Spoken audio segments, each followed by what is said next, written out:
हकीम लुकमान का पूरा जीवन ज़रूरतमंदों की सहायता के लिए समर्पित था।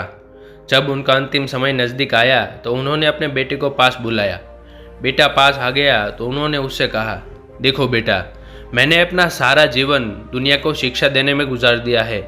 अब अपने अंतिम समय में मैं तुम्हें कुछ ज़रूरी बातें बताना चाहता हूँ, लेकिन इससे पहले ज़रा तुम एक कोयला और चंदन का एक टुकड़ा उठा कर ले आओ। बेटे को तो पहले यह बड़ा अटपटा लगा, लेकिन उसने सोचा कि अब पिता का हुक्म है तो यह सब लाना ही होगा। उसने रसोई घर में से कोयले का एक टुकड़ा उठाया। संयोग से घर में चंदन की एक लकड़ी भी मिल गई। वह दोनों लेकर अपने पिता के पास पहुंच गया।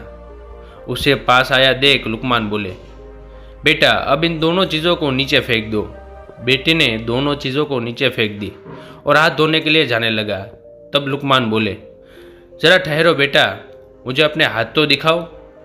बेटे ने हाथ दिखाए तो वह उसका कोयले वाला हाथ पकड़कर बोले, देखो, तुमने कोयला पकड़ते ही तुम्हारा हाथ काला हो गया, लेकिन उसे फेंक देने के बाद भी तुम्हारे हाथ में ये कालिक लगी रह गई।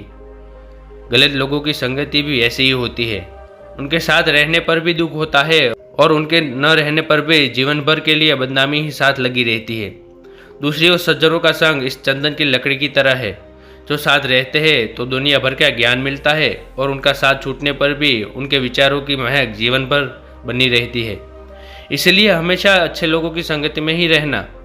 दोस्तों, इस कहानी से हमें यह सीख मिलती है कि सज्जनों के साथ रहने से व्यक्ति का हर तरह से विकास होता है और दुर्जनों की संगति से विनाश होता है।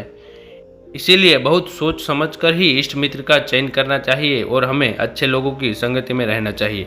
दोस्तों, अगर ये कहानी आपको अच्छी लगी हो तो हमारे चैनल को शेयर, लाइक और सब्सक्राइब करना मत भूलिएगा।